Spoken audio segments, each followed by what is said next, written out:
Boa noite a todos, sejam todos muito bem-vindos, né, para a live de hoje. Para quem não me conhece, né, meu nome é Francineia, sou psicóloga, sou psicopedagoga, eu sou idealizadora do Espaço Praxis, né? O Espaço Praxis, na verdade, ele surge aí na tentativa e na busca de trazer aí o conhecimento, ampliar o conhecimento nas diversas formas de aprendizado, de profissionais, de saberes, né, culturais, enfim. A ideia, então, é realmente trazer cada vez mais profissionais para que nós todos tenhamos o ganho aí de repartir esse saber. E hoje nós temos a honra de receber a Rosiana Coelho. Seja muito bem-vinda, Rosiana. Obrigada, Fran. A Rosiana, ela é psicanalista, ela é membro da equipe do IBCP, é o Instituto Brasileiro de Psicanálise. Atualmente a Rosiana, ela coordena juntamente com outros colegas, né, de trabalho o grupo terapêutico de somatização no mesmo instituto, né? É especializada em psicossomática pelo Instituto SEDES, né? E hoje ela vai falar um pouquinho aí sobre a psicossomática, né? Quando a boca cala, o corpo grita, né? Seja bem-vinda, pode se apresentar da forma que achar melhor. Essa apresentação tá ótima, é isso aí. Eu sou Rosiana Coelho, eu sou psicanalista, né? Eu sou membro da equipe do IBCP Psicanálise, Instituto Brasileiro de Ciências e Psicanálise. Sou também uma das coordenadoras do grupo de somatizações. É um grupo onde a gente recebe todas as pessoas e a gente fala sobre muitos temas, né? Nosso próximo tema, por exemplo, vai ser sobre o fígado, né? Como que acontecem as somatizações do fígado, que vai acontecer amanhã. Então, como que funciona? A gente vai conversando e as pessoas vão trazendo as suas situações e a gente vai conversando. É um grupo bastante interessante. Muito legal. E é formado só por mulheres? Não, é aberto para todo mundo, para todo o público, não é só para as pessoas do instituto, né? Porque muita gente acha que é só para aluno do instituto, mas não é. É para todo mundo. Eu posto sempre no meu Instagram, rosiana.coelho, qual que vai ser o tema, e daí se a pessoa quiser participar, ela me pede, eu mando o link através do Zoom. Sim, entendi. E então é só me pedir o link lá no meu Instagram que eu passo. E a pessoa pode entrar e participar, é muito legal. Né, esses grupos terapêuticos. Mas para quem está chegando agora, né, nós estamos falando sobre psicossomática, né? A Rosiana Coelho vai falar um pouquinho para a gente. E aí vamos chegar aí na proposta do curso para entender de uma forma melhor, né? Então vamos lá. O que é somatização? O que é uma doença psicossomática? A pergunta de ouro, né? Então, vamos começar lá do começo, né? Sim. Como que começou toda essa história? Freud, acho que todo mundo já pelo menos ouviu falar, né, que Freud explica muita coisa. Uhum. E lá no início, bem no início mesmo, né, Freud era neurologista, era médico. E o que aconteceu? Ele estava atendendo algumas pacientes que elas tinham sintomas que não tinham um motivo orgânico ali. Ele investigava e não conseguia encontrar um motivo, né? Assim, nossa, mas o que está acontecendo aqui? Ela, por exemplo, tem uma paciente que ela estava com paralisia nas pernas, ela não conseguia andar, de repente as pernas paralisaram, sem nenhum motivo orgânico. E aí, a partir dessas pacientes, né, que são as tão conhecidas histéricas, né, e ele começou a investigar essa questão, mas o que está acontecendo aqui, da onde que vem isso? E aí ele começou a ouvir aquelas pacientes, conversar com elas, ouvir a história delas, e aí ele começou a perceber que existe uma ligação ali entre a história da pessoa, as emoções dela e os sintomas físicos, né? Então, a partir daí foi que ele desenvolveu a psicanálise, porque até então nem existia psicanálise, né? Até aí nem se falava nisso. Trouxe o Freud para a psicanálise. Fez ele criar toda essa coisa maravilhosa que é a psicanálise, né? E aí ele começou a observar isso, e aí ele começou também a olhar para um lado assim que a medicina não olhava naquela época, né? Que era tipo, os atos falhos, os sonhos. E aí ele chegou na questão do inconsciente, e aí ele começou a construir a psicanálise a partir daí, né?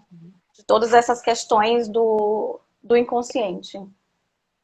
Então, o que é a psicossomática, né? Somatização. A gente costuma pensar que é só uma questão, é uma emoção que se transformou numa doença. Assim, simples e fácil, né? O que acontece, se a gente começar a observar, o que é soma? Soma é corpo. Psico, psique, né? Psico e a soma. Todas as nossas reações são psicossomáticas. Concorda? Porque imagina, a gente sorri. O sorriso, ele tem uma reação do corpo, mas ele veio de uma emoção. Todas as emoções, elas acabam, de certa forma, tendo uma resposta no corpo, né? Então, tudo é somatização. Podemos olhar por esse lado, né? Caminhando por aí. Existem manifestações, por exemplo, que são mentais, né? Como, por exemplo, uma psicose, algo assim. Existem as manifestações que são físicas, como uma úlcera, que aí são as doenças, né? Como a gente sempre vê. E tem também as comportamentais. Por exemplo, o tabagismo, ele é uma somatização. Sim. É uma questão relacionada ali com as fases do desenvolvimento, né, lá atrás, e que se transformou num tabagismo. Então, é uma emoção, de qualquer forma, que se transformou numa somatização, porque é feito através do corpo, né? Sim. Então, a gente ri, quando a gente sente alegria, quando a gente está tímido, a bochecha fica vermelha. Então, são formas de somatizar, né? Ampliando um pouquinho mais, né? Que daí a gente já veio de, é só a emoção que vai lá para a doença. A gente já ampliou um pouquinho que, por exemplo, existem algumas manifestações que são comportamentais, né? E ampliando um pouquinho mais ainda esse leque, também tem as manifestações do dia a dia, do cotidiano. Violência, né? Violência social, violência doméstica. Ela é uma somatização, porque ela é uma emoção que se transformou numa manifestação comportamental, Sim. né? Pensando por esse caminho. Ideais de beleza. Ideais de beleza, ela te gera uma emoção que ela te gera uma anorexia, né? Por exemplo, as pessoas que são muito musculosas e vivem nessa coisa do corpo, ortorexia, né? Também, então, deixa eu pensar, o burnout também é uma somatização, porque é uma emoção relacionada às questões do trabalho. Então, assim, o campo da psicossomática ele é muito mais amplo do que só... Reduzi-lo a simplesmente uma doença física, né? Isso, Vamos porque dar o que bom a gente, dia. são reações físicas. A Cláudia Garcia acabou de entrar, seja muito bem-vinda. Lu também acabou de entrar, seja muito bem-vinda. Estamos falando sobre psicossomatização, a Rosana Coelho, psicanalista, né? Está trazendo um pouco do conhecimento. Então, fazendo um resumo breve da introdução que a Rosiana, né, traz aqui hoje, a psicossomática, o estudo da psicossomática começa com Freud, né, lá atrás, que ele percebe que algumas reações de algumas mulheres que estavam internadas, né, não encontravam nenhum tipo de doença fisiológica, mas elas tinham paralisias, né? Elas tinham várias formas de adoecimento que não se comprovava através do corpo e do físico. Aquilo chamou a atenção de Freud, que dizia que aquele comportamento, paralisia, né? Aquele estado daquela enferma estava para além do corpo, né? Ele tinha uma carga a mais ali. Então, Freud, através das ditas histéricas, começa todo um estudo e um traçado sobre a psicanálise, o inconsciente, a manifestação dos sentimentos e emoções no corpo. Porém, não é só o adoecimento que se torna crônico no corpo, que está elencado aí realmente na manifestação da somatização. A Rosiana vem nos trazendo que outras formas de somatização, tudo que a emoção ela pode eclodir no corpo, como um sorriso, um estresse no trabalho. Então, as manifestações também emocionais, elas também eclodem na forma comportamento também do dia a dia. E como também alguns vícios, né? O cigarro, o álcool, né? E também outros padrões, né? Cultura versus a uma somatização dessa psique, podemos ter uma anorexia, uma ditadura ao corpo, e uma série de outras formas de somatização. Então, a psicossomática, ela é muito mais do que simplesmente uma cronificação de doença no próprio corpo, né, Rosiana? Muito mais que isso. É, Essa é uma das formas da emoção se manifestar, na verdade, né? e então, o começo da psicossomática foi com Freud, né? O que é um adoecimento psicossomático, mas como que Esse surge? olhar para essa questão do que existe ali, que não tem uma questão orgânica, mas que existe, tá ali o sintoma, né? A pessoa está sentindo realmente, a pessoa sente dor mesmo, a pessoa, né? Então, o que está acontecendo, né? Esse nome psicossomática não veio com Freud, ele veio bem depois, Sim. mas esse olhar começou aí, né, dessa questão da psicossomática psicanalítica. Sim. As pessoas que estão chegando agora, Valéria, quem quiser pode ir também interagindo, fazendo perguntas, tá? Nós estamos aqui aberta a esse diálogo, né? A proposta realmente é o diálogo. E, Rosiana, como que surgem as doenças psicossomáticas, no caso realmente dos adoecimentos? Então, usando aquele exemplo que eu dei da lágrima, o que acontece? Você está triste, é uma emoção, a tristeza, você chora. Chora, existe aquela reação orgânica. Porém, depois que passa o choro, você volta ao seu estado natural. Né? Você não fica com, por exemplo, as lágrimas grudadas nos olhos ali, ela vai embora e tudo bem. Né? Chorou e passou. O que acontece na somatização? Não passa. Né? E o corpo não volta para esse estado natural. Né? Existe um conflito que ele não que a pessoa não lida com aquele conflito das formas possíveis, né? E aquele conflito ele precisa ser descarregado de alguma forma. E existem 3 vias de descarregar, né, esse conflito. Acho que descarregar é a melhor palavra possível, porque é uma coisa que vai chegando, vai ficando e você vai segurando ali. E ele precisa, todas as emoções, tanto boas quanto ruins, elas precisam ser descarregadas. E existem 3 vias para que isso aconteça. Né? A gente faz isso através do pensamento, a gente faz isso através de uma ação, ou a gente faz isso através do corpo. Né? E aí que a gente entra nessa questão. Eu vou usar como exemplo uma emoção que eu escuto muito na clínica sobre ela, que as pessoas costumam não querer lidar muito com ela, que é a raiva. Né? Não sei se você tem essa mesma experiência, acredito que sim, porque a raiva não pode ter raiva, né? Então, o que acontece? A gente é ensinado desde sempre que não pode sentir raiva, que sentir raiva é feio, que sentir raiva não pode, e que tem que evitar. Nossa, mas não pode ficar com essa raiva, né? Então a gente é ensinado a evitar esse sentimento, né? O que não é nada saudável pra gente, porque todos os sentimentos e emoções, né? É uma coisa que eu faço muita questão de falar sempre no grupo e falar sempre para todo mundo, assim que eu conheço. Todos os sentimentos e todas as emoções são válidas e são importantes. Elas precisam existir e elas são naturais do ser humano. Né? Não dá pra gente simplesmente chegar e dizer, não vai ter essa emoção aqui, porque não. É natural. A gente é assim, a gente sente raiva, né? Sim. Então, eu imagino, né? que aqui as pessoas também sintam raiva. Então, assim, como que lida com essa raiva?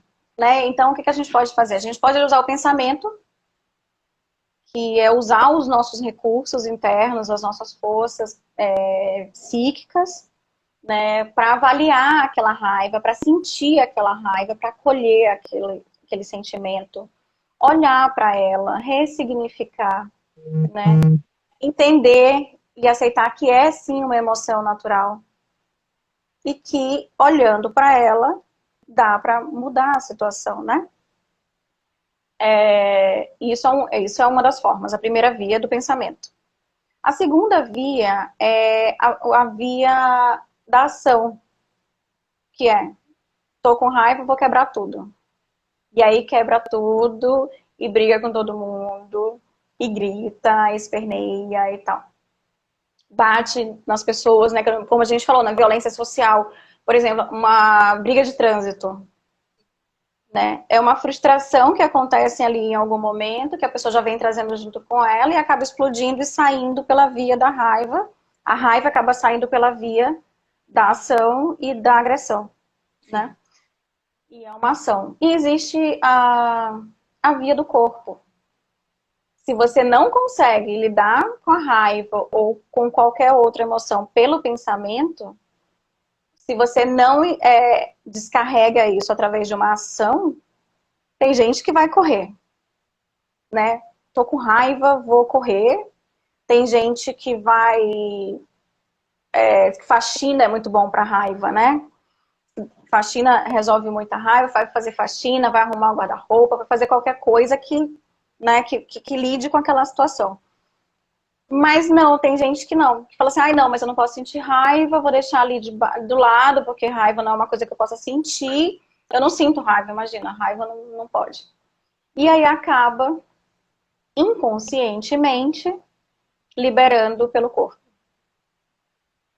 Né? Porque o fato é, ela vai ser descarregada de qualquer forma, não vai ficar. Vai ser descarregada. Ela vai vir por alguma válvula de escape, seja na ela vai sair. Ela não tem a emoção, ela não vai ficar lá dentro. Ela vai sair de alguma forma. Né? Então, e aí nessa ordem, né,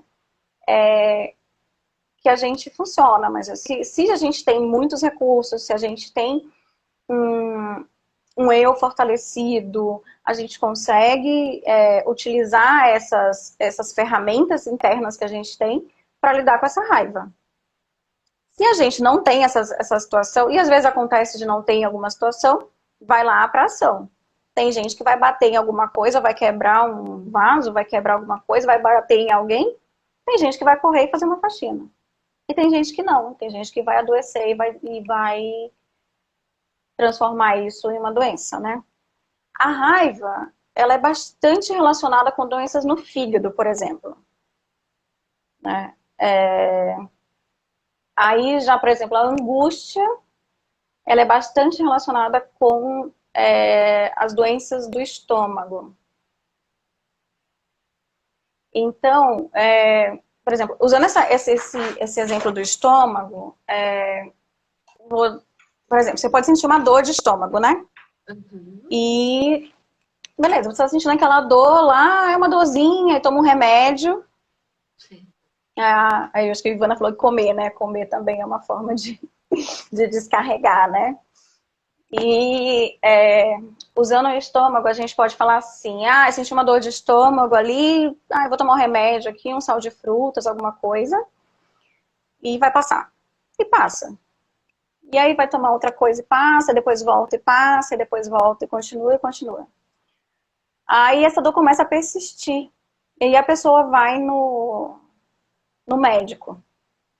Chega lá no médico, isso me lembra muito, eu conversei com um gastro uma vez, que ele falou que 80% dos pacientes não tem nada. Exato. É um número muito alto, né? Sim. E não tem nenhuma questão orgânica, é tudo emocional. Sim. Né? Então, assim, a pessoa vai lá no gastro, faz um monte de exame, nada. Tá tudo certo, não tem nenhum problema. E aí volta, só que não olha para essa situação de uma forma, de olhar com esse olhar do psiquismo, né? Assim, então ele falou que não tem nada, mas o que está acontecendo? né? E, e aí a gente vai postergando e não olha para essa angústia que está sentindo. E realmente pode ser que essa angústia venha a se tornar uma gastrite. Sim, Essa angústia não olhada pode vir a se tornar uma gastrite que vai se transformar numa úlcera. sim, E aí, nesse ponto, quando se transforma numa gastrite, numa úlcera, ela vai aparecer lá no exame sim. do médico. E aí, o que a gente fala que já é consolidada, né? Sim. Já Na está verdade, a consolidada. somatização, ela começou com alguma situação adversa da vida da pessoa, né? Sim. Ela não tinha recursos afetivos para lidar com aquela situação. Isso vem para o campo do pensamento. Aí aquilo pode ocasionar uma certa ruminação, pensar, pensar, pensar, ou ela A vai ruminação é uma grande ferramenta de somatização. Sim. Ou ela vai depois para o campo da ação, que pode ser qualquer tipo de caminho, desde um cigarro, a uma bebida, um comportamento mais agressivo, né? E sem muitos fundamentos ou explicação, né? Eu estou com raiva e de repente quando eu já explodi, já briguei, já saí na mão ou já falei coisas indevidas, né? E ou quando isso se torna uma frequência e a pessoa não busca um tratamento para aquela ação, para aquela condição afetiva e emocional, ela também pode trazer a patologia cronificada para o próprio corpo, ou seja, a emoção ela vai depositando essa descarga nesse soma que é o corpo e de uma certa maneira começa a ferir essa parte fisiológica, ocasionando um adoecimento físico. Mas depois de Sim. todas as etapas anteriores, depois de É, todas as etapas, né? existe todo esse caminho para que uma doença se torne uma somatização. Mas existem duas questões aí também, tá, Francineia? Agora a gente vai falar um pouquinho de teoria, né? Mas existem as neuroses de conversão, Sim, né? Que são aquelas que a gente estava falando, né? Mas são aquelas que elas têm uma questão que elas vão lá para o inconsciente, sim, né? Que tem toda uma questão de mecanismo de defesa ali envolvido, sim, né? O recalque, principalmente, existem vários mecanismos de defesa ali envolvidos, mas também existem umas que são que o Franz Alexander, lá da Escola de Chicago, chamou de neurose de órgão. Não tem essa coisa de ir para o inconsciente para depois aparecer, não. Ela vem, pum, e descarrega ela no corpo direto. Entende? Então, assim, imagina que tem uma questão e a pessoa está por exemplo, um burnout. possibilidades. Uma Existem essas duas divina, possibilidades. uma divina desse processo inconsciente, dessas questões da própria pessoa, recalque, repressão, que vai estar Sim. misturada à própria formação dela quanto pessoa no mundo, cultura, né, família, enfim, nós temos uma variação de possibilidades dessa pessoa quanto humano sendo formado durante a vida. Então ela tem Como essas ser? questões, né? Ela traz essas questões de uma forma que fica mais inconsciente, ela não sabe dizer o porquê certas coisas acontecem, são as incógnitas da vida da pessoa e que também podem até formar bordões. Você é impaciente, você é intolerante, né? Que vai criando também um estigma e a pessoa também começa a representar esse estigma na vida do dia a dia, Sim. sem se perceber que muitas vezes todo esse traçado que ela traz ao longo dos anos pode eclodir no adoecimento crônico, né? Porém, também Pode. temos uma outra situação, que é um outro teórico que também chama da neurose do órgão, né? Do Algo que órgão. já vem diretamente, sem passar por nenhum processo, e cronifica no próprio corpo, é isso? Isso mesmo. Então, tem Existe essa outra questão. E assim, o que você falou agora sobre a família, de que tem toda essa história e tal, uma coisa que sempre aparece nos grupos terapêuticos, é a questão da genética, é, né? Eu tenho uma questão que é genética e tal, da minha família. Como que a gente vê essa questão da genética, né? Mas se você for parar para observar bem, nem todo mundo tem a mesma doença genética. sim, Né? Tem pais que têm alguma doença X, uma cardiopatia, digamos assim, mas tem um filho que tem e uma filha que não tem. sim. Por qual Por motivo? isso Se que é eu genético, acredito é a mesma configuração genética lá, tipo, não sei o termo técnico, mas por que um tem e outro não tem? sim, Né? sim, Então, assim, existe muito, outra tecla que eu bato sempre, sempre, sempre é subjetividade. Existe a subjetividade sempre. Cada pessoa tem a sua história. sim. Né? E existem as questões da genética, sim. Existe uma questão, por exemplo, da pessoa querer adoecer inconscientemente, tá?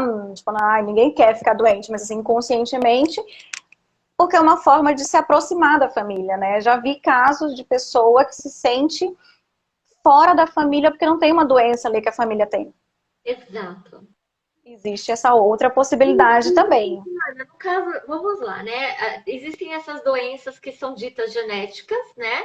Mas que também tem um paradigma que poderíamos falar, porque numa família alguns têm e outros não, né? E aí nós vamos entrar na questão do psicossoma, da psicossomática, né? E nós temos aí alguns adoecimentos específicos que todo mundo diz que vai ter. Mas vamos supor, né, uma família que tem uma predisposição, vamos chamar assim, né, abre aspas, a ter um adoecimento como câncer, uma doença autoimune, mas às vezes pula uma pessoa ou outra. Essa pessoa com a necessidade do pertencimento àquela família, ela pode então desenvolver, né, uma doença psicológica sem ser manifestada, mas ter toda a sintomatologia do adoecimento daquela família? Pode, pode aparecer sim. Ela pode ter, como a gente falou do estômago, pode ter uma dor muito pesada, ter uma dor muito intensa, mas ela realmente não tem aquela questão genética da Sim. dor. Mas é uma forma de ela comungar ali com a família, de dizer, olha, eu tô aqui com vocês, eu também sou parte dessa família, eu também sinto dor igual a vocês. Como É, também, se nós formos pegar o que você já havia explicado, a pensamento, ação, comportamento, que vai fazer esse soma. Então, nós poderíamos dizer também que alguns comportamentos, como a própria violência, ela pode ser uma herança somática dessa família, né? Um pode, ambiente violento, abusador, e essa pessoa acaba tendo essa característica somática e reproduzir esse comportamento por algo que não foi elaborado na família. Então é um sim, conjunto de hipóteses, né? sim. É muito amplo, é por isso que eu falei, é muito amplo. Né? Sim, E isso traz muito aquela questão de, é muito importante entender a história da pessoa. Né? Eu vejo muitos casos assim de, vou dar um exemplo bem claro, né? De violências assim extremas, de assassinato, de serial killer não, porque serial killer já é uma patologia, outra patologia, mas assim, de violência muito, tipo, de assassinato, né? Existem muitos casos que a pessoa tá ali representando algo da família dela, sim, né? Que sim. ela viu um pai fazendo isso, ela viu alguém fazendo isso, ela foi violentada quando era criança, ela sofreu abuso quando era criança, e ela está repetindo aquilo. Sim. Né? Então, assim, aquela emoção que ela sentiu como criança, ela veio ali já na fase adulta, ou na fase de criança também, como uma ação, né? Sim, sim. Uma Então, na repetição. verdade, a somática, nesse caso do grupo, seria a reprodução de um padrão, de um comportamento ou de algo que não ficou muito claro. Né? Vamos lá, um estado agressivo, um estado de raiva, para alguns poderia ser simplesmente uma violência verbal, mas alguém pode chegar a uma via muito maior, porque aquilo, ao Pode. longo do tempo, não foi ressignificado, elaborado, não foi dito, não foi falado, e simplesmente ficou ali, né? Sim, Naquela família pode. daquela forma. Sim. Então, existem casos, se você for observar, tem casos de avô, pai, filho, neto, todo mundo foi preso. Tá todo mundo preso na mesma cadeia, né? Na mesma. Então, sim. Agora, a pergunta que não quer calar, né? Como é o tratamento de todo esse contexto? Ó, nós estamos num panorama bem abrangente entre o pensamento, a ação e o comportamento e as questões cronificadas no corpo com o próprio adoecimento mesmo, né? Mas aí nós temos um tratamento, né? Uma busca, né? Para melhorar. Como que é essa busca Qual é o tratamento? Como que isso é feito? Então, é bem isso que a gente estava falando agora. Todo mundo tem uma história, né? Antes de estar ali doente, antes de ter uma doença, antes de ser uma pessoa doente, né? Tem toda uma história por trás daquela pessoa, daquele indivíduo, né? Tem a subjetividade dela. Como que aquilo tudo aconteceu? Como ela chegou naquele ponto de estar ali? Né? Isso acontece muito no hospital, assim. Como a pessoa chegou ali no hospital daquela forma, daquele jeito, né? Então, assim, quando a pessoa fala sobre a sua história, de alguma forma, ela já está lidando com aquela história, né? Só o fato de ela falar sobre isso e ela ser ouvida, especialmente, que é isso que a gente faz, a gente escuta, né? A gente ouve a pessoa no mais profundo possível que ela possa trazer, já é uma forma de elaborar esse conflito e pode contribuir para uma melhora, né? E pode contribuir para uma não aparição de uma doença, né? Porque se você for imaginar quando a pessoa vai para análise e ela constitui um sujeito e ela fortalece o eu e ela se fortalece e ela cria recursos, né, para lidar com isso, ela vai lá para o pensamento, né? Porque tem aquela escadinha, se não tem um recurso do pensamento, ele vem aqui para ação, né? E vai regredindo para uma fase mais primitiva mesmo, que é de somatizar, né? Então, se ela faz um processo desse de análise, ela pode vir a não desenvolver uma doença. Ou, caso ela já esteja com os sintomas, ao falar sobre isso, ela já vai começar essa ressignificação de tudo isso. Porém, às vezes, já está um pouquinho mais avançado, né, que aí realmente já atingiu o órgão, né, e não só uma questão de... Às vezes é só funcional, né? Não é que o órgão está realmente atingido, mas é funcional. O funcionamento do órgão não está funcionando, mas ele não está prejudicado ainda. Mas existem casos que já está assim, né? Então, aí já é uma questão de que o médico precisa salvar a vida daquela pessoa, né? Ter um acompanhamento psíquico ali, de um psicanalista, ele ajuda naquele processo de melhora, naquele processo de tratamento, mas aí já é uma questão de medicina, a psicanálise não tem como fazer milagre, né? Então, quando já está lá no orgânico... Sim, já é uma outra situação. Tem mais É uma pessoas outra que situação. entraram agora. Rose, seja muito bem-vinda.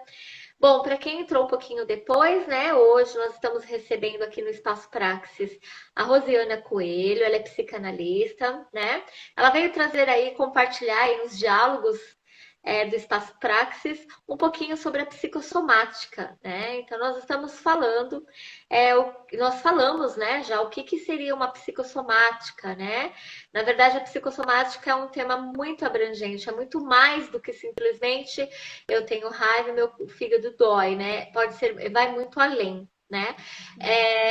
A psicossomática ela vai falar de um campo de ação no pensamento, um campo de ação no comportamento e um campo de ação no próprio corpo, né? Então, é como a Rosiane vem falando, é uma escala de acontecimentos a partir, né, de todo um histórico dessa pessoa, desde o seu nascimento, a sua composição familiar, cultural, ambiental, tudo que formata e forma uma pessoa, um sujeito na vida, né?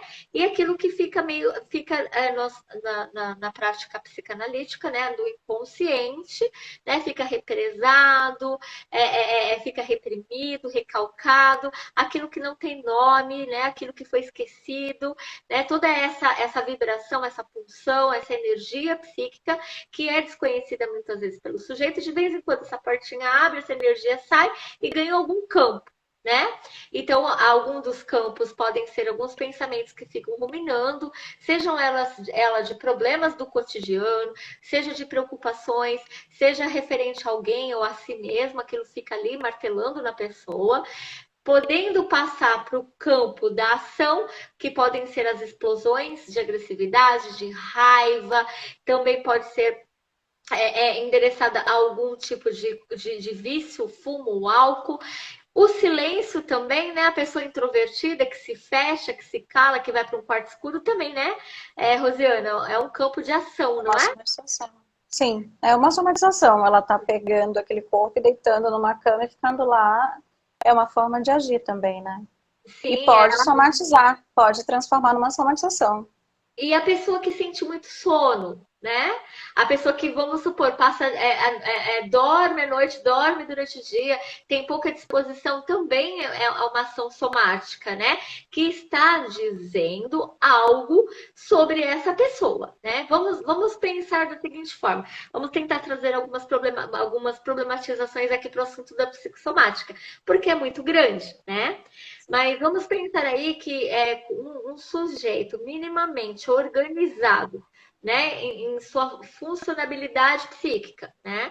Então ele vai ter um padrão de vida cultural naturalizado entre trabalho, estudo, família, relações pessoais, interpessoais, né? Ele vai ter um desenvolvimento globalizado em si mesmo, que nós podemos dizer que é saudável, né? O que Então, foge? aí eu vou te perguntar, será que uma grande adaptação a esse sistema, ela é saudável? Isso que eu ia Ou falar. ela, ou ela Exato. gera uma somatização porque não é natural, né? Culturalmente se espera um padrão, né, dessa pessoa. Isso é que se espera culturalmente, que tenha um emprego X, que constitua uma família tal, que seja desse jeito, que tenha um relacionamento com uma pessoa do sexo oposto e que Isso, tenha filhos. minimamente organizado Então, dessa forma. assim, tem que estar nessa organização desse padrão. Isso. Aí nós temos esse sujeito que foi colocado e proposto a ele esse tipo minimamente culturalmente organizado, certo? Cada indivíduo, cada pessoa vai reagir de uma determinada forma a esses impostos, né? Essas imposições sociais, culturais, familiares, né? Então, cada pessoa ela vai ter uma forma de reação, certo? É isso. Certo, E é dentro isso. dessas formas de reação, ela começa numa cadeia, vamos supor, lá atrás, numa adolescência, o que se espera desse adolescente? Se espera que esse adolescente estude, espera que esse adolescente tenha uma Eu vou nota. um pouquinho, eu vou só fazer um parêntese um pouquinho mais para trás, né? Porque, como diria a Salete, começa lá na barriga da mamãe. Exato. A Porque formação lá na barriga da mamãe, que inclusive aquele embrião foi gerado quando a mamãe estava na barriga da vovó, sim, olha, né, a o tamanho da da. carga. Exato. Mas É, no padrão social, tem um Rosiane, nome, mas, por exemplo, dá um nome para aquela criança. Aquele nome já é um desejo. exato. Quando eu falo assim, nós nascemos, ganhamos um nome, uma profissão já e uma religião, né? Isso, Praticamente exatamente. Então já colocou ali, ó. já É somos. esse nome com essa profissão e com essa religião. Então fica aqui nessa caixinha. Isso. Aí nós temos esse período de desenvolvimento e quando se chega na adolescência, se vai para esse espaço cultural dizer quem eu sou. Né? Ó, cheguei na adolescência, agora eu tenho um grupo que me identifico, eu tenho tal coisa para buscar, eu tenho um vestibular para passar, eu tenho um trabalho para alcançar, eu tenho uma família para buscar. A partir da adolescência se eclode uma série de novas emoções. Então se começa a pôr em prática a formatação anterior, né? Aquilo que já estava na avó, na mãe, vem nesse fluxo. Minimamente, culturalmente organizado de uma forma que se chamam de qualidade de vida, espera-se tudo isso do sujeito, né? E esse sujeito ele vai tentando o quê? A colocar isso em prática, né? Mas começa-se já alguns pequenos indícios, né? Que seria um cansaço, seria um estresse, seria às vezes uma forma mais ríspida de falar, querer passar mais tempo sozinho. Algumas coisas podem começar a aparecer e ir cronificando ao longo dos anos. Quando se chega realmente a um estado mais cronificado, que seria, vamos supor, querer ficar muito tempo sozinho, né? Não querer, quando tem alguma relação interpessoal, ter as crises de explosões ou de raiva, esse processo já começou lá atrás. Ele é Bem lá longo, atrás. né? Então, o que traz a soma, né? O que traz a psicossomatização? É toda uma história que começou lá atrás. Então, o Sim. tratamento, quando chega no consultório, esse sujeito ele já vem com toda uma carga de que o que é certo fazer e o que é errado fazer. Porém, ele é uma pessoa que se coloca e projeta nele o tempo todo que ele precisa escolher. Ele precisa saber qual é o melhor caminho, ele precisa dizer qual é o melhor e ele precisa corresponder, né? Então o tratamento vai desde, né? Vai desde buscar todo esse rastro que ficou lá para trás, né? E que trouxe ele a esse consultório já com uma série de sintomas, né? Poderíamos chamar de sintomas, São sintomas. Todos são sintomas. E por que né? motivo eles. E outra coisa, chega lá no consultório e fala assim, tá lá um mês, fala assim, ai, mas continuo sentindo meu sintoma. Só que a pessoa tá lá desde que nasceu, até antes de nascer, Exato. vindo naquela imposição gigante, né? Isso, Por que que tem tanto. E a pessoa quer assim, não, a pessoa tem 50 anos sim. e quer resolver em 4 sessões todas as suas questões, né? Fala assim, nossa, mas quanto tempo você ficou com essa questão, né? Exato. Então, é isso que eu queria trazer quando eu falo. Nós temos um globo, né? Uma bolha formatando o sujeito minimamente organizado com uma qualidade. Você precisa produzir a partir disso, né? Isso é uma produção saudável. Porém, o saudável, né? O que é ser Fica saudável? saudável. Exato. O que é importante para aquela pessoa? Então, não é chegar no processo de análise e sair com a resposta como se você pegasse um livro, novamente, um livro imposto para que você tenha uma solução na sua vida. Né? É muito mais. Vamos usar a palavra mais popular para as pessoas entenderem. Desconstruir algumas situações e reconstruir a sua situação, a sua Exato. vida, a sua É busca. isso que é tornar um sujeito, é fazer as suas escolhas de forma consciente, porque a gente, como Freud falou, nós não somos senhores da nossa própria casa, né? Existe o inconsciente, existem os desejos, né, que não são vontades, são desejos inconscientes que regem a gente. Sim, E o que é que acontece? A gente tem os nossos desejos inconscientes e tem aquilo que é imposto pela sociedade. Imagina o conflito, né? Se é exato, imposto para você uma profissão, uma religião, um comportamento que você não tem dentro de você, como que faz? exato. Né? E aí gera esse conflito, e esse tem que fazer isso, tem que fazer aquilo. Por que a gente está nesse boom de fibromialgia? Isso. Vamos Quantas falar um pouquinho pessoas de têm fibromialgia. O que é fibromialgia, fibromialgia? Virginia? É o assunto, né? Assim, porque tem muito caso de fibromialgia e está muito relacionado a um sentimento de culpa, de autocobrança muito grande, né? Um peso sobre as responsabilidades que vão se acumulando ali, uma sobrecarga de tem que, né? E é muito interessante que assim as pesquisas mostram que acontece mais com mulheres, né? Não acontece tanto com, assim, acontece bastante com homens, claro, mas a maioria é mulheres, né? A grande maioria. Então, assim, tem muito histórico, assim, de muita imposição social, né, e familiar, assim, o mundo está mudando, Sim. né, a cultura, querendo ou não, existe um movimento de conservadorismo muito grande, né, para não sair desse lugar, mas é real, as mudanças estão acontecendo. Então, como que fica esse conflito de tem essa mudança, né, eu sinto essa mudança, eu quero essa mudança, mas existe um outro peso que está aqui em cima de mim, que eu tenho que fazer isso, né? No caso das mulheres, tem um peso muito grande, né? Porque as mulheres tinham que casar, elas tinham que ter filho, elas tinham que cuidar da casa, elas não podiam trabalhar, né? E além de tudo, elas tinham que saber fazer tricô, elas tinham que saber fazer crochê, elas tinham que bordar, cozinhar bem, cuidar da casa, tinham que ter todos aqueles dotes e tal. E o que acontece hoje em dia? Elas têm que fazer tudo isso e trabalhar. Isso que eu ia falar. Então, Então, assim, agora, né? minimamente uma organização feminina é você ser produtiva no campo do trabalho, mãe, esposa, mulher, corpo. Então, a sobrecarga aumentou. Sim. E aí, quando não faz isso, o que é que vem? Vem a culpa. Sim. Eu não consigo dar conta. E aí, todo esse peso, toda essa coisa pesada em cima vai criando esses pontos de dor generalizados, né? Porque, assim, são pontos de dor, mas fica uma dor generalizada, né? Não tem como. E a doença tá ali dizendo, para, sabe? Eu tô tentando te ajudar. Preste atenção no que tá acontecendo. Porque a doença, ela é uma forma de sobrevivência. Né? É uma forma do teu corpo gritar e dizer, presta atenção, eu quero salvar a gente. Então, olha para isso. Sim. Os sintomas, eles estão gritando. É por isso que é bem interessante essa frase de quando a mente cala, o corpo grita. Que é exatamente isso que acontece. É um grito de dizer, socorro, me salva.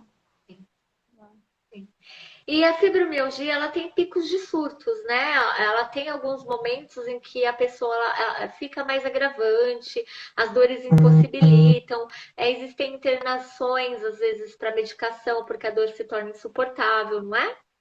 Sim, tem sim.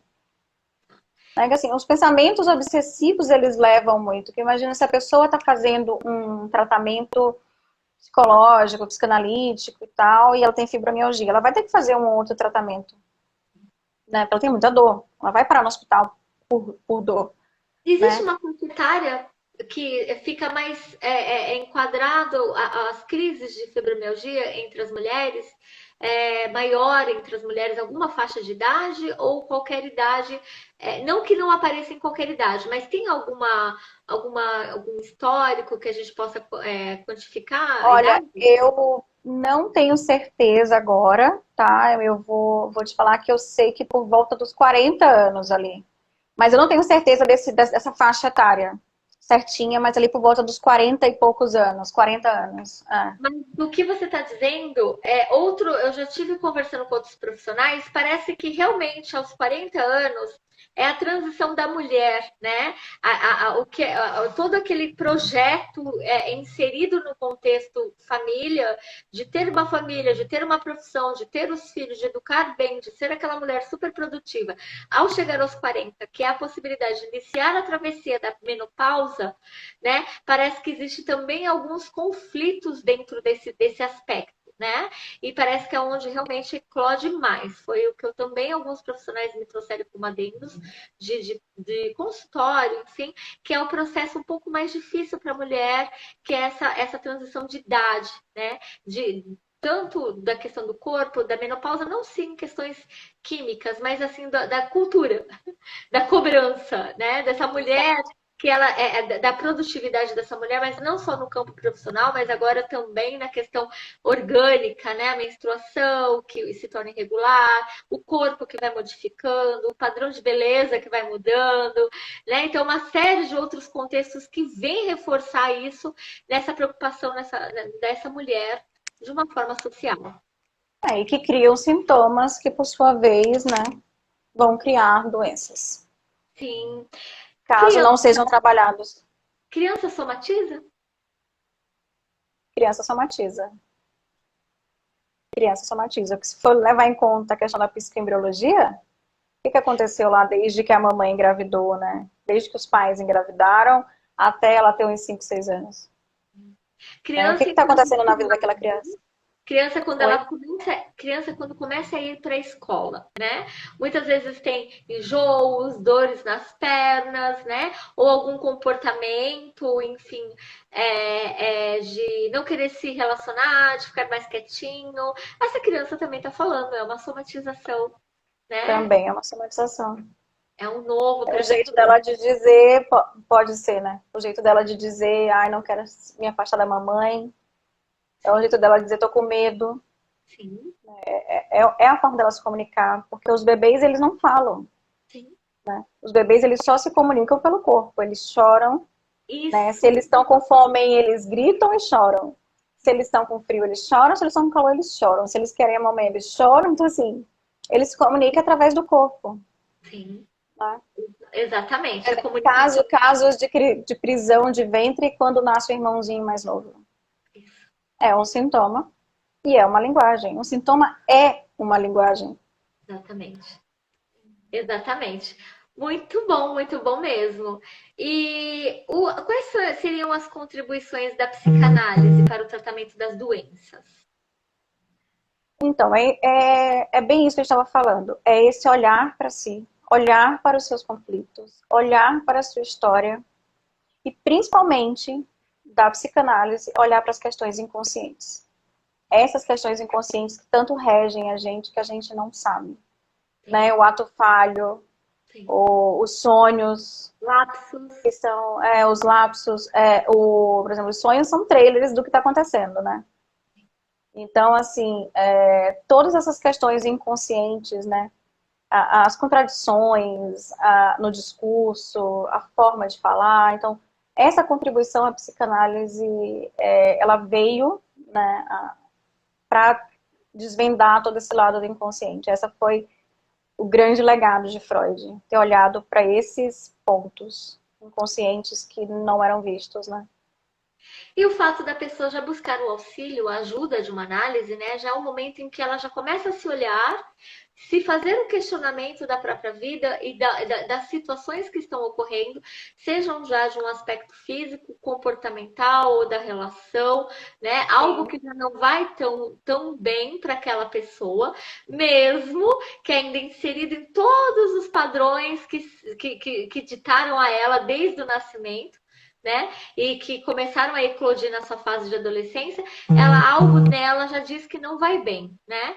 E aí quando ela Mas assim, as pessoas elas buscam muito já ajuda, né, psicológica, psicanalítica, quando elas sentem uma angústia, né? Elas não entendem que uma dor crônica é o motivo tem, para tem. buscar uma ajuda nesse Esse tipo ponto, né? E eu acho que é isso que é muito interessante essa conversa, né? Da gente levar essa informação para as pessoas, assim, busca uma ajuda nesse sentido para que não se transforme numa doença lá na frente, né? Não se transforme num câncer lá na frente, porque daí não tem o que fazer mais, entendeu? porque daí são dois processos, né? A É, angústia, ela pode levar a pessoa realmente ó, à busca, é aquele incômodo, aquela inquietação em torno da vida, né? é aquele E, não sabe, não dizer, né? O que não tem e nome. não tem É nome, o que não tem nome, ou isso, que busca, senão mas eu não sei o que é uma inquietação, eu não consigo fazer isso, não sei o que, por que isso. Esse não sei, é, esse isso mesmo, né, que Freud chamou, as pessoas buscam muito, né? Eu vejo muito isso, as pessoas dizem, mas eu não sei o que é, eu me sinto mal, mas eu não sei o que está acontecendo, né? não sei porque isso se repete na minha vida, né? Não Não sei porque sei porque eu tenho um dedo podre para homem. é exato. Casei, separei, por que que isso fica se repetindo? Todos os meus maridos são desse jeito, todos os homens são desse jeito. Por que que isso acontece? Por que que meus filhos me tratam desse jeito? Por que que eu não Por consigo que eu ficar não no paro no emprego só? emprego? Não paro no emprego, por que que eu não consigo uma melhoria de tal condição de vida ou de relação? Enfim, são as inquietações humanas que podem levar a Sim, pessoa a uma busca de um processo terapêutico ou também quando ela estiver já com um adoecimento, né? Como você disse, um câncer, né? Chegou a um fator mais grave, né? Ela vai buscar análise, a análise ela vai trazer o trabalho, a ressignificação desse caminho, mas também ela vai precisar da medicina, né? Que é o fator corpo. sim. Não tem como não precisar, não existe realmente um milagre, como a Rosiana mesmo falou. Não dá para melhorar a qualidade, a condição de vida dessa pessoa durante esse seu tratamento, enfim. Mas ela vai precisar também de uma equipe médica, né? Assim, quanto mais completa for a equipe, melhor a chance dessa pessoa se recuperar, né? Porque vai Sim. tratar do psiquismo, vai tratar do corpo com a medicina, que é a especialidade da medicina. Então, vai ali por todas as frentes, né? E aí, para quem né, ainda não passou por nenhum processo de análise ou terapia psicológica e não conhece a forma de tratamento, chegar no consultório, né, ele não existe um período X, né? Aquela pessoa ela vai levar a vida dela para esse espaço, né? Aquele é o lugar dela. Então, é o período dela mesmo, do sujeito, do que ela está buscando, e às vezes o que ela inicia como busca, né, é o que ela busca de fato. né?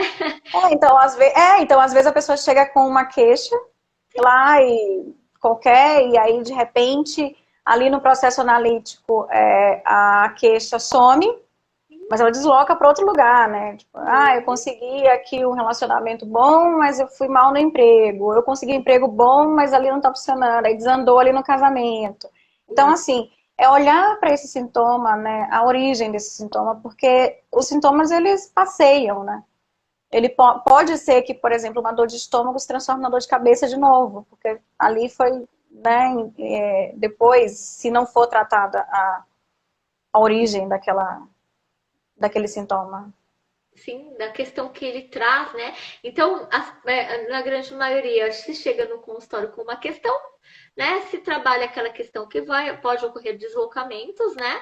E que é essa ressignificação da história do próprio sujeito, né? E esse sujeito que pulsa, né? Todo um histórico, não só dele, mas cultural também. Então, é quebrar alguns estigmas, alguns valores aí muito arcaicos, né? Muito enraigados, já está muito, muito preso dentro da gente muitos valores da nossa cultura, né? Tanto que a psicanálise é muito difundida no Oriente, mas no Ocidente, mas no Oriente nem tanto, porque a nossa cultura é completamente diferente, né? Então, é olhar para isso, a resistência é muito grande. Sim. Né? Exato. Quando a gente. Então, assim, quando vai chegando, mas eu quero só resolver isso, tá? Mas e aquela questão lá que aconteceu na sua infância, ou na sua adolescência, ou com tal pessoa? Não, mas isso não tem nada a ver. E eu acredito que você já deve ter tido essa experiência quando o paciente, o cliente chega no consultório. O que me trouxe aqui é isso, né? E depois de um período, né, ele, nossa, eu achava que o que tinha me trazido era realmente aquilo. Problema no relacionamento é algo que chega muito, né? Eu tenho problema de relacionamento, problema no relacionamento. Quando vê, na verdade, o tramitar da situação, não era o problema no Era só um relacionamento, sintoma. era um sintoma. E ele descobre uma nova, né? Ele ressignifica a história É. dele, e descobre realmente ele, né? O que ele Uhum. quer, o que ele busca, e ele vai viver de uma melhor forma possível dentro daquilo. Rosiana, o grupo que você trabalha, né, que você coordena, de psicossomática, ele é misto, então, ele é miscigenado. Sim. Qualquer E, pessoa pode participar. e faixa etária também. Sim. Tá. E aí, Uma adolescente, assim, muito jovem, não sei. Mas geralmente são pessoas maiores de idade. certo. E Mas aí, pode participar. e é uma vez por semana? Funciona a cada 15 dias. É sempre a cada 15 dias. Aham, A gente tem esse mês de maio agora, dia 14, aham. amanhã, e tem no dia 28. E aí, geralmente quem busca esse grupo, ele pode ter diversas características de somatização. Ele pode não estar adoecido ainda, mas ele pode estar com esse incômodo, com essa situação na vida que não se resolve, ou é só realmente quem já está com alguma situação corporal. Então, é que como o grupo ele tem um tema, por exemplo, de amanhã a gente vai falar sobre o fígado, né? As funções do fígado, como que funciona e como que somatiza no fígado. Então, geralmente as pessoas vão quando elas têm algum interesse nessa questão, Uhum, né? entendi. E assim, como é um grupo aberto, né? Tem, sei lá, 40, 50 pessoas, a pessoa não vai falar tanto da vida dela ali abrir. Quando a pessoa tem essa angústia, né? Ela não vai abrir ali. Sim. Então, aí a gente já aconselha a fazer grupo de outras situações. As psicanalistas, a gente está com esse projeto de abrir um grupo de, como a gente está fazendo hoje, de bate-papo para falar sobre essas questões. Né? Claro que tem questões que são únicas e apenas para o consultório, Sim. mas a gente tem esse projeto de abrir sim um grupo, né, logo logo, para que a gente possa acolher essas pessoas. É um grupo de acolhimento terapêutico, assim, não é uma análise, não é uma aula, não é acolhimento. Essa que é a nossa ideia. Muito bom, muito legal mesmo, amei. Alguém tem alguma pergunta? Tá todo mundo caladinho, todo mundo, ó, prestando atenção. É um conhecimento rico, vasto, né? Realmente tem bastante coisas para se falar. Então, é Rosiane e a Salete, né? Tem um grupo, tem a página no Instagram. Se você quer falar um pouquinho sobre a página de vocês? A gente tem esse projeto que é As Psicanalistas, eu e a Salete, né, para a gente levar toda essa ideia da psicanálise para o máximo de gente possível, né, porque, como a gente conversou, eu acredito muito nessa transmissão da psicanálise, porque realmente é algo que transforma vidas, é maravilhoso, eu sou muito suspeita para falar, né, porque, enfim, mas eu acredito muito na psicanálise, eu acho que é uma ferramenta gigantesca, é um processo maravilhoso.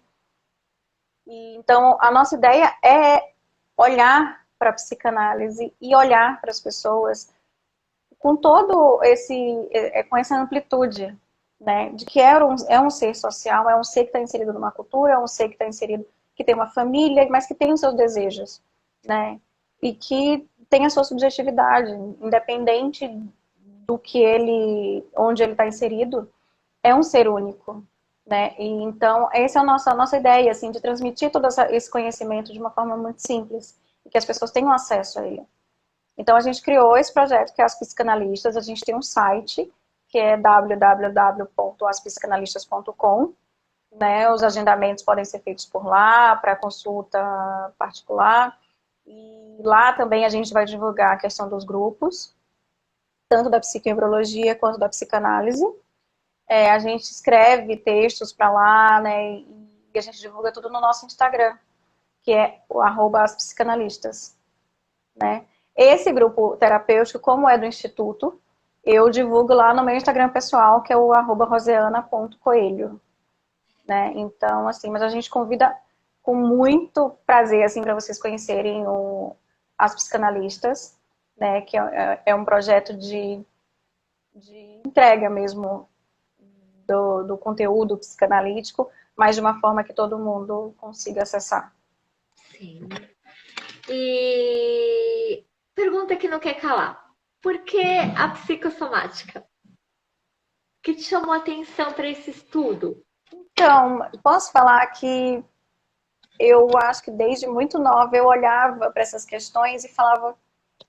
Acho que foi uma coisa meio. Vou falar, tipo, meio Freud, assim, tipo, mas como assim, né? Como assim a pessoa tem um pensamento ali, tem um sentimento e isso se transforma numa doença? Né? Eu realmente não sei te explicar, mas sempre foi um assunto muito, muito antes de eu pensar em psicanálise na minha vida. Eu já era muito curiosa em relação à psicossomática. E aconteceu de um dia eu já estar na psicanálise e olhar que tinha esse braço que era voltado só para psicossomática, daí eu tive aulas de Reich, né? A teoria de Reich é muito incrível. Eu falei, nossa, eu vou... E agora eu estou estudando a Escola Psicossomática de Paris, que é o norteador, né? Também a Escola de Chicago, de Medicina Psicossomática. Então, assim, e é um mundo gigantesco, né? E daí eu me deparei com esse mundo que eu já tinha uma curiosidade, falei, nossa, tá todo mundo muito doente, né, Francineia? Todos nós estamos doentes de alguma forma, né? Então, existe essa necessidade no mundo de olhar para isso. E é isso que eu acredito, que a gente tem que olhar para esse lado. E na psicossomática, uma pessoa que ela contrai uma doença, tem a ver com esse campo psíquico, afetivo, esse adoecimento? Ela contrai uma doença? Sim. Uma doença transmissível? Isso. Pode ser que sim. Pode ser que sim. Porque se você for parar, isso é bastante delicado, né? Porque daí abre um... Mas assim, se a gente for parar para pensar, né? Agora pensando junto, não é uma afirmação nem nada, é um pensamento. Por que o Covid, ele funciona diferentemente em umas pessoas, né? Por que algumas pessoas não sentem ele? Por que algumas pessoas têm só uma febre? Por que que umas pessoas vão parar no hospital e se recuperam e por que tem umas pessoas que não? Isso. Por qual motivo? Por que que Exato. existem pessoas com comorbidade, como aconteceu com Paulo Gustavo, né, que foi que chamou bastante atenção. Ele não tinha comorbidade, ele tinha 42 anos e não conseguiu sobreviver. E tem gente de 90 anos que sobrevive. Exato. Então, assim, por que isso acontece, né? Eu Eu acho que quis é uma... dizer essa É polêmica, isso... porque eu acho que você mandaria muito bem da forma que você está dizendo, né? Que a abertura da reflexão, a gente não tem a intenção de afirmar, porque não tem Não, como se afirmar, né? A vida não se afirma, né? Na verdade, é muito, muito peculiar. E é um momento tão delicado, né? Esse muito adoecimento, delicado. né? E, enfim, né?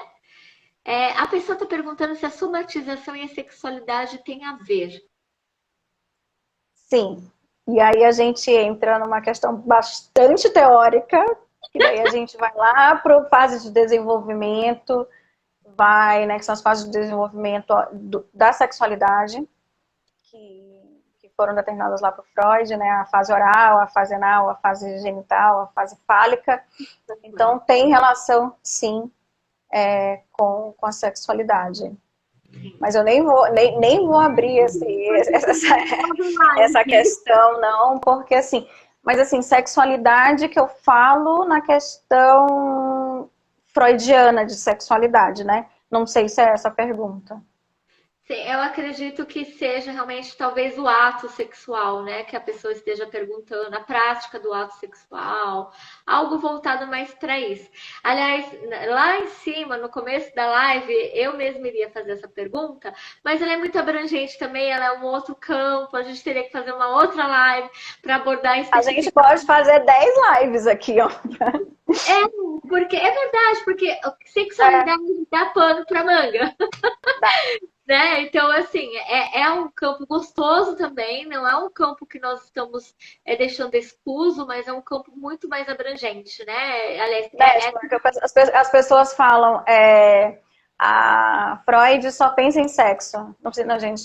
O Freud, ele pensa em sexualidade, tá? O sexo também faz parte da sexualidade. Então, acho que ele tem relação ao comportamento sexual de distúrbios de libido.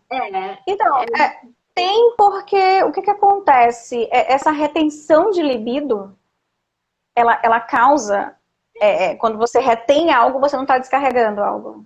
Então, ela causa uma tensão, né? O Reich fala muito sobre isso.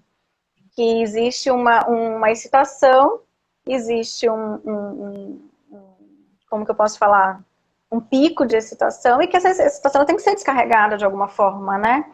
E o orgasmo é a grande forma de descarregar isso. É a forma mais eficiente de descarregar toda essa energia. Então, se isso não é descarregado, ela pode sim vir a causar né? somatizações. Isso.